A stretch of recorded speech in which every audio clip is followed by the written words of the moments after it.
ರಾಜಕೀಯ ಲಾಭಕ್ಕಾಗಿ ಹಿಂದೂ ಧರ್ಮ ದುರ್ಬಳಕೆ. ವಿಬಿ ಗ್ರಾಮಜ್ಜಿ ರಾಮ್ ಯೋಜನೆ.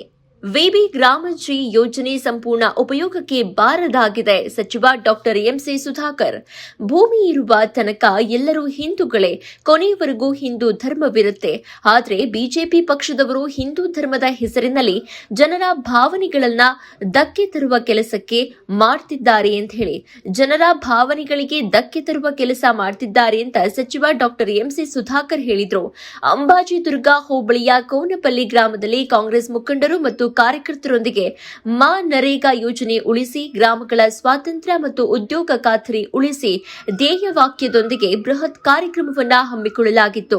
ಈ ವೇಳೆ ಕಾರ್ಯಕ್ರಮವನ್ನ ಉದ್ದೇಶಿಸಿ ಮಾತನಾಡಿದ ಅವರು, ಜಾತಿಗಳ ಹಾಗೂ ಧರ್ಮಗಳ ಬಗ್ಗೆ ಜನರಲ್ಲಿ ಬಿರುಕನ್ನ ಉಂಟು ಮಾಡುವುದಲ್ಲದೆ ರಾಜಕೀಯವಾಗಿ ದೇವರನ್ನ ದುರ್ಬಳಕೆ ಮಾಡಿಕೊಳ್ತಿದ್ದಾರೆ ಎಂಬುದು ಗೊತ್ತಾಗುತ್ತೆ.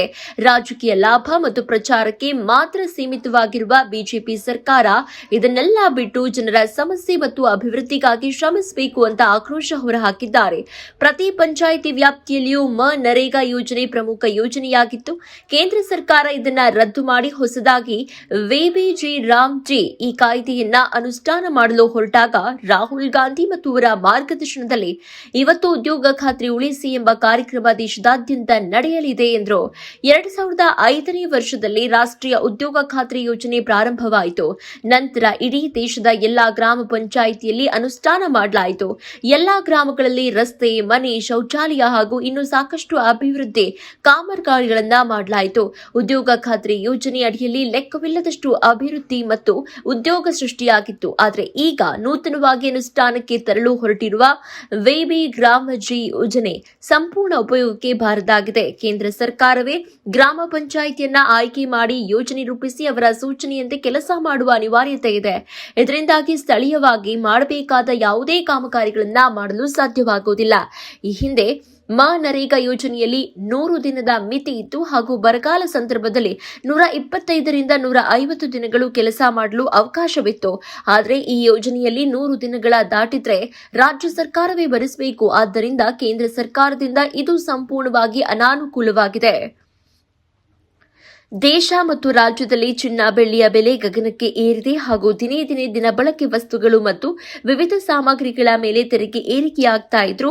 ಆದರೆ ಕೂಡ ಈ ಬಗ್ಗೆ ಜನರಿಗೆ ಸ್ಪಂದಿಸದೆ ಕೆಲವೊಂದಿಷ್ಟು ವಸ್ತುಗಳ ಮೇಲೆ ಜಿಎಸ್ಟಿ ತೆರಿಗೆ ಖಂಡನೀಯವಾಗಿದೆ ಅಂತ ಹೇಳಿ ಬಡವರ ಮೇಲೆ ಹಾಕಿರುವ ಹೊರೆಯನ್ನ ಬಿಜೆಪಿ ಸರ್ಕಾರ ಜನರನ್ನ ದಿಕ್ಕು ತಪ್ಪಿಸಿ ಸಂಭ್ರಮಾಚರಣೆ ತೊಡಗುತ್ತಾ ಇದೆ ಅಂತ ಹೇಳಿದ್ದಾರೆ. ಎಐಸಿಸಿ ಕಾರ್ಯದರ್ಶಿ ಅಭಿಷೇಕ್ ದತ್ ಮಾತನಾಡಿ, ಈಗಾಗಲೇ ಈ ಭಾಗದ ಶಾಸಕರು ಹಾಗೂ ಉನ್ನತ ಶಿಕ್ಷಣ ಸಚಿವರು ಆದಂತಹ ಎಂಸಿ ಸುಧಾಕರ್ ಅವರು ಸವಿಸ್ತಾರವಾಗಿ ತಿಳಿಸಿದ್ದು, ಈಗಾಗಲೇ ನರೇಗಾ ಬಗ್ಗೆ ಜಗತ್ತ ಜಾಹೀರಾಗಿ ತಮಗೆಲ್ಲ ಗೊತ್ತೇ ಇದೆ. ಈಗ ನರೇಂದ್ರ ಮೋದಿ ಸರ್ಕಾರ ಹೊಸದಾಗಿ ವಿಜಿ ಗ್ರಾಮಜ್ಜಿ ಯೋಜನೆಯ ಕಾಯ್ದೆಯನ್ನ ತಮ್ಮೆಲ್ಲರ ವಿರುದ್ಧವಾಗಿ ತಂದಿದೆ.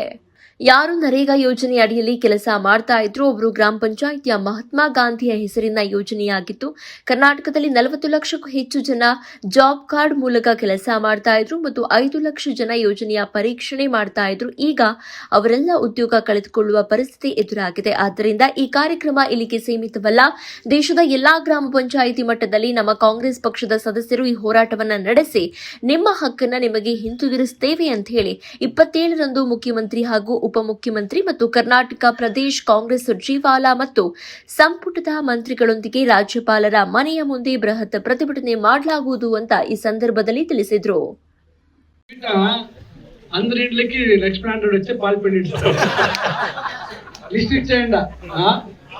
ఈ చిక్కడాపురం గోదావరి జిల్లా పార్లింగేజ్ మా నూత జీవనం చేస్తాము. అందువల్ల మీ పార్ట్ టైం లా ఏమైనా రాని మీటింగ్ ఏమైనా పార్ట్ టైం పాల్పొంది బాలాజీ సార్ కాడితే ఏం సార్ టైంలో పెట్టినారు ఏం చేయదంటే లక్షాలంటే మనం ఏం చేయకేంటప్పా వాళ్ళు అది ಇಲ್ಲಿ చేయండి మనం ఏం చేయకేలా చేయಲ್ಲ ಆದ್ರೂ ಪರವಾಗಿಲ್ಲ ಸೂಚನೆ ಮಾಡ್ತಾರೆ. ಪ್ರಧಾನ ಮಂತ್ರಿ ಗತಿಶಕ್ತಿಯಲ್ಲಿ ಏನಿರ್ತದೆ, ನಾಳೆ ಬೆಳಗ್ಗೆ ಚಿಂತಾಮಣಿ ಮುರುಗಮಲ್ಲ ರೋಡ್ ತಗೋಬೇಕು ಅಂದ್ರೆ ನೀವು ಅಲ್ಲೋ ಕೆಲಸ ಮಾಡಬೇಕು. ರೈತ ಯಾರು ಇವತ್ತು ಉದ್ಯೋಗ ಬೇಕು ಅಂತ ಕೇಳ್ತಾರೆ, ಜಾಬ್ ಕಾರ್ಡ್ ಇರೋರು ಅವರಲ್ಲೂ ಹೋಗ್ಬೇಕು. ಈ ರೀತಿಯಾಗಿ ಅವರದೇ ಆದಂತ ಒಂದು ಸಂಪೂರ್ಣ ಹಿಡಿತ ಇಟ್ಕೋಬೇಕು ಅಂತಕ್ಕಂಥದ್ದು. ಅವ್ರು ಹೇಳ್ತಾರೆ ಬಹಳ ಭ್ರಷ್ಟಾಚಾರ ಆಗ್ತಾ ಇತ್ತು ಗ್ರಾಮ ಪಂಚಾಯತಿಗಳಲ್ಲಿ. ಭ್ರಷ್ಟಾಚಾರ ಆಗಿಲ್ಲ ಅಂತ ನಾವು ಹೇಳೋದಿಲ್ಲ. ಆದರೆ ಎಷ್ಟು ಮಟ್ಟಿಗಾಗಿತ್ತು ಭ್ರಷ್ಟಾಚಾರ, ಎಲ್ಲಿ ಏನಾದರೂ ದುರುಪಯೋಗ ಆಗಿದ್ರೆ ಅದನ್ನ ತನಿಖೆ ಮಾಡಿ ಅದನ್ನ ಬಿಗಿ ಮಾಡಿ. ಈಗ 2 ವರ್ಷದಲ್ಲಿ ಅವ್ರು ತಂದಂತ ಒಂದು ಬಿಗಿ ಕಾರ್ಯಕ್ರಮ ಅಂತೇಳಿ ಹೇಳ್ತಾರಲ್ಲ, ಎಷ್ಟು ಇವತ್ತು ಗ್ರಾಮಗಳಲ್ಲಿ ಕೆಲಸ ಆಗಿದೆ ಹೇಳ್ಬಿಡು. 2 ವರ್ಷದಿಂದ ಇದಕ್ಕೆ ಸ್ಲೋ ಪಾಯ್ಸನ್ ಕೊಟ್ಟಂಗೆ ಮನ್ರೇಗಾನ ಸಾಯಿಸುವಂತ ಕೆಲಸ ಮಾಡ್ತೀವಿ. ನಾನು ಹೇಳುವಂಥದ್ದು ಗ್ರಾಮೀಣ ಪ್ರದೇಶಗಳಲ್ಲಿ ಕೆಲಸ ಕಾರ್ಯಗಳು ಹೆಂಗ್ ಆಗ್ಬೇಕು. ಇವತ್ತು ನಮ್ಮ ಕಡೆ ಅಷ್ಟು ಒತ್ತಡ ಇಲ್ಲದಿದ್ರು ಕೂಡ ಉತ್ತರ ಕರ್ನಾಟಕದಲ್ಲಿ ದೊಡ್ಡ ಮಟ್ಟದಲ್ಲಿ ಬಡತನ ಇದೆ, ದೊಡ್ಡ ಮಟ್ಟದಲ್ಲಿ ಉದ್ಯೋಗ ಬೇಕು ಅಂತ ಹೇಳಿ ಬಯಸುವಂತ ಜನ ಜಾಸ್ತಿ ಇದ್ದಾರೆ. ಒಂದೊತ್ತು ಊಟ ಮಾಡೋದಕ್ಕೂ ತೊಂದರೆ ಇದೆ. ಇವತ್ತು ಒಳ್ಳೆ ಕೆಲಸಗಳು ಬಹಳಷ್ಟು ಆಗಿದ್ದಾವೆ, ಬಹಳಷ್ಟು ಊರುಗಳಲ್ಲಿ. ಇಲ್ಲ ಬೈ, ಕಲ್ಯಾಣಿಗಳು ಎಷ್ಟು ಊರುಗಳಲ್ಲಿ ಇವತ್ತು ಕಲ್ಯಾಣಿ ಅಭಿವೃದ್ಧಿ ಆಗಿದ್ದಾವೆ. ಇವತ್ತು ಎಷ್ಟು ಊರುಗಳಲ್ಲಿ ಇವತ್ತು ಕೆರೆಯಲ್ಲಿ ಹೂಳು ತೆಗೆದಿದ್ದಾರೆ, ಎಷ್ಟು ಊರುಗಳಲ್ಲಿ ಇವತ್ತು ಚರಂಡಿ ಕೆಲಸಗಳಾಗಿದ್ದಾವೆ, ಎಷ್ಟು ಊರುಗಳಲ್ಲಿ ಇವತ್ತು ಸಿಮೆಂಟ್ ರಸ್ತೆಗಳಾಗಿದ್ದಾವೆ. ಇದೆಲ್ಲ ಎಲ್ಲಿಂದ ಆಯಿತು? ಇವತ್ತು ಒಂದು ಆಸ್ತಿ ಸೃಷ್ಟಿಯಾಗಿದೆ ಇಲ್ವೋ ಹಳ್ಳಿಗಳಲ್ಲಿ? ಇವೆಲ್ಲ ಸರ್ಕಾರ ಮಾಡಕ್ ಸಾಧ್ಯ ಆಗ್ತಿತ್ತಾ? ಬೇರೆ ಬೇರೆ ಯೋಜನೆಗಳಲ್ಲಿ ಮಾಡಕ್ ಸಾಧ್ಯ ಆಗ್ತಿತ್ತಾ? ಇಷ್ಟು ದೊಡ್ಡ ಮಟ್ಟದಲ್ಲಿ ಇವತ್ತು ಆಸ್ತಿ ಸೃಜನೆ ಆಗಿದೆ. ಬರಗಾಲ ಬಂದಂತ ಸಂದರ್ಭದಲ್ಲಿ 24-25ನೇ ಇಸ್ವಿಯಲ್ಲಿ 19 ಕೋಟಿಯಷ್ಟು ಇವತ್ತು ಜಾಬ್ ಕಾರ್ಡ್ ಇತ್ತು ಈ ದೇಶದಲ್ಲಿ. ನಮ್ಮ ರಾಜ್ಯದಲ್ಲಿ 25-26ರಲ್ಲಿ 71.18 ಲಕ್ಷ ಜನ ಉದ್ಯೋಗ ಖಾತ್ರಿ ಯೋಜನೆಯ ಸಕ್ರಿಯವಾದಂತ ಜಾಬ್ ಕಾರ್ಡ್ ಹೋಲ್ಡರ್ಸ್ ಇದ್ರು. ಅದರಲ್ಲಿ 36.75 ಲಕ್ಷ ಅಂದ್ರೆ 51% ಮಹಿಳೆಯರಿದ್ದಾರೆ. ದೇಶದಲ್ಲಿ 12.16 ಕೋಟಿ 12.16 ಕೋಟಿ ಜಾಬ್ ಕಾರ್ಡ್ಸ್ ಇತ್ತು ಸರಾಸರಿ ಇದರಲ್ಲಿ. ಅದರಲ್ಲಿ 53.61% ಏನು ಮಹಿಳೆಯರಿದ್ದಾರೆ. ಅದರಲ್ಲಿ ಅಂದ್ರೆ 6.21 ಕೋಟಿ. ಇದರಲ್ಲಿ ಪರಿಶಿಷ್ಟ ಜಾತಿ 17%, ಪರಿಶಿಷ್ಟ ಪಂಗಡ 11%. ಯಾರಿಗಿದು ದೊಡ್ಡ ಮಟ್ಟದಲ್ಲಿ ಉಪಯೋಗ ಆಯ್ತು? ಇದರಲ್ಲಿ ಇನ್ನೊಂದು ಮಾಡಿದ್ದಾರೆ, 125 ದಿವಸ ಅಂತ ಹೇಳ್ತಾರಲ್ಲ. ಹಿಂದೆ ಮನ್ರೇಗಾ ಅಲ್ಲಿ 364 ದಿವಸನೂ ಯಾವಾಗ ಬೇಕಾದ್ರೂ 100 ದಿವಸ ಹೋಗ್ಬೋದಿತ್ತು. ಇಲ್ಲಿ ಕೊಯ್ಲು ಮಾಡುವಂತ ಸಂದರ್ಭದಲ್ಲಿ ಅಂದ್ರೆ ಕೊಯ್ಲು ಬಂದಂತ ಸಂದರ್ಭದಲ್ಲಿ ಬೆಳೆ ಕೆಲವು ಕೊಯ್ಲು ಬಂದಂತ ಸಂದರ್ಭದಲ್ಲಿ 60 ದಿವಸ ಮಾಡೋಂಗಿಲ್ಲ. ಅವ್ರ ಇಚ್ಛೆ, ಯಾರು ಕೂಲಿ ಬೇಕು ನಮಗೆ ಕೆಲಸ ಬೇಕು ಅನ್ನೋರು ಅವರು ಎಲ್ಲಿ ಬೇಕಾದ್ರೂ ಅವರು ಕೆಲಸ ಮಾಡ್ಬೋದು. ಆಮೇಲೆ ಇನ್ನ ಒಂದು ಬಹಳ ಮುಖ್ಯವಾದಂತ ವಿಚಾರ, 89-90 ರೂಪಾಯಿಂದ ಪ್ರಾರಂಭ ಆಯಿತು ಏನು ಲೇಬರ್ ಪ್ರತಿ ದಿವಸ. ಮುಂದೆ ಏನಕ್ಕ ಇವತ್ತು 375 ರೂಪಾಯಿ ಆಗಿದೆ. ಅಂದ್ರೆ ಪ್ರತಿ ಸಂದರ್ಭದಲ್ಲೂ ಇವತ್ತು ನಮ್ಮ ಇನ್ಫ್ಲೇಷನ್ ಆಗ್ತಾ ಇದೆ, ಹಣದುಬ್ಬರ ಆಗ್ತಾ ಇದೆ. ಆ ಹಣದುಬ್ಬರದ ಭಾಗವಾಗಿ ಇವತ್ತು 375 ರೂಪಾಯಿ ಆಗಿದೆ. ಅದು ಇವತ್ತಿಲ್ಲ. ಹಾಗಾಗಿ ತಮ್ಮೆಲ್ಲರ ಆಶೀರ್ವಾದದ ಸಚಿವರಾಗಿ ಈ ಭಾಗದಲ್ಲಿ ನಮ್ಮ ಮಿನಿಸ್ಟ್ರು, ಉಸ್ತುವಾರಿ ಸಚಿವರು ಏನೇನು ಅಭಿವೃದ್ಧಿ ಕೆಲಸಗಳು ಮಾಡ್ತಾ ಇದ್ದಾರೆ, ಜಿಲ್ಲೆಯಲ್ಲಿ ಏನೇನು ಅಭಿವೃದ್ಧಿ ಕೆಲಸಗಳು ಮಾಡ್ತಾ ಇದ್ದಾರೆ, ಇವತ್ತು ರಾಜ್ಯ ಮಟ್ಟದಲ್ಲಿ ಏನೇನು ಅಭಿವೃದ್ಧಿ ಕೆಲಸಗಳು ಮಾಡ್ತಾ ಇದ್ದಾರೆ, ಇದೆಲ್ಲವನ್ನ ತಾವು ಈ ಒಂದು ತಾಲೂಕಿನಲ್ಲಿ ತಾವು ಎಲ್ಲರೂ ತಿಳಿಸ್ಬೇಕಾಗ್ತದೆ. ಕಾರಣ ನಾವು ಯಾರಾದ್ರೂ ಕೆಲಸ ಮಾಡ್ತಾ ಇದ್ರೆ ಅವ್ರು ಹುಮ್ಮಸ್ ಕೊಡ್ಬೇಕು, ಚೈತನ್ಯ ಕೊಡ್ಬೇಕು. ತಾವು ಕೊಟ್ಟಿದ್ದೀರಾ, ಸುಮಾರು 29,052 ಮತಗಳ ಅಂತರದಿಂದ ನಾವು ಗೆಲ್ಲಿಸಿದ್ದೀರಾ. ಗೆಲ್ಲಿಸಿ ಅವ್ರ ಋಣವನ್ನ ತಾವು ತೀರ್ಸ್ಕೊಂಡಿದ್ದೀರಾ. ನಿಮ್ಮ ಋಣವನ್ನು ಸಹ ಅವರು 2.5 ವರ್ಷಗಳಿಂದ ಏನಾದ್ರೂ ಮಾಡಿ ಈ ತಾಲೂಕಿನ ಜನತೆಗೆ ನನಗೆ 30,000 ಮತಗಳ ಅಂತರದಿಂದ ಗೆಲ್ಲಿಸಿದ್ದಾರೆ. ಅವರ ಋಣವನ್ನು ನಾನು ತೀರಿಸಬೇಕಂತಕ್ಕಂತ ಒಂದು ಛಲವನ್ನ, ಒಂದು ಧ್ಯೇಯವನ್ನು ಇಟ್ಕೊಂಡು ಇವತ್ತು ಸುಧಾಕರ್ ರೆಡ್ಡಿ ಅವರು ತಮ್ಗೆಲ್ಲ ಗೊತ್ತು ಏನೇನು ಅಭಿವೃದ್ಧಿ ಕೆಲಸಗಳು ಈ ತಾಲೂಕಿನಲ್ಲಿ ಮಾಡ್ತಾ ಇದ್ದಾರೆ. ಸುಮಾರು 2.5 ವರ್ಷದಲ್ಲಿ 2,500 ಕೋಟಿ ರೂಪಾಯಿ ವೆಚ್ಚದಲ್ಲಿ ಇವತ್ತು ಅಭಿವೃದ್ಧಿ ಕೆಲಸಗಳು ಈ ತಾಲೂಕಿನಲ್ಲಿ ನಡೀತಾ ಇದೆ. ಅದೇ ರೀತಿ ಇವತ್ತು ಜಿಲ್ಲೆಯಲ್ಲಿ 2,000 ಕೋಟಿ ರೂಪಾಯಿಗಳನ್ನ ಇವತ್ತು ಶಿಲ್ಘಟ್ಟದಲ್ಲಿ ಅವತ್ತು ಕಾರ್ಯಕ್ರಮ ಮಾಡಿದ್ರು. ಅವತ್ತು 2,000 ಕೋಟಿ ರೂಪಾಯಿ ಗುದ್ಲಿ ಪೂಜೆ ಮತ್ತು ಚಾಲನೆಯನ್ನು ಕೊಟ್ಟರು. ಮನೆಯಲ್ಲಿ ಹೇಳ್ತಾ ಇದ್ರು, ನಾನು ಹೇಳ್ಬೇಕಂತಿದ್ದ ಅವಕಾಶ ಸಿಗ್ಲಿಲ್ಲ. ಆದ್ರೆ ಇವತ್ತು ಹೇಳ್ತಾ ಇದ್ದೀನಿ, ತಾವು ಈ ತಾಲೂಕಿನ ಜನತೆ ನಾನ್ ನೋಡ್ದಂಗೆ ಬೇರೆ ತಾಲೂಕುಗಳ ಆಗ್ಲಿ ಬೇರೆ ಬೇರೆ ಜಿಲ್ಲೆಗಳಿಂದ ಹೋಗಿದ್ದೀವಿ ಸಾವಿರಾರು ಜನ. ಆದ್ರೆ ಇಡೀ ರಾಜಕೀಯ ಚರಿತ್ರೆಯಲ್ಲಿ ನಮ್ಮ ಸಚಿವರ ಒಂದು ಘನತೆ ಗೌರವವನ್ನ ಇಡೀ ರಾಜ್ಯ ಮಟ್ಟದಲ್ಲಿ ಕೊಂಡೊಯ್ಯತಕ್ಕಂತ ಕಾರ್ಯಕ್ರಮ, ಶಿಲ್ಘಟ್ಟ ಕಾರ್ಯಕ್ರಮ. ಅದಕ್ಕೆ ತಾವೆಲ್ಲ ರಾತ್ರಿ ಹಗಲು ದುಡಿದು ಸುಮಾರು ನನ್ನ ಅಂದಾಜಿನ ಪ್ರಕಾರ 20,000 ಜನಕ್ಕೂ ಹೆಚ್ಚು ಆ ಕಾರ್ಯಕ್ರಮಕ್ಕೆ ಹೋಗಿ ಆ ಕಾರ್ಯಕ್ರಮವನ್ನ ಬಹಳ ಯಶಸ್ವಿಯಾಗಿ ಮಾಡಿದ್ದೀರಾ.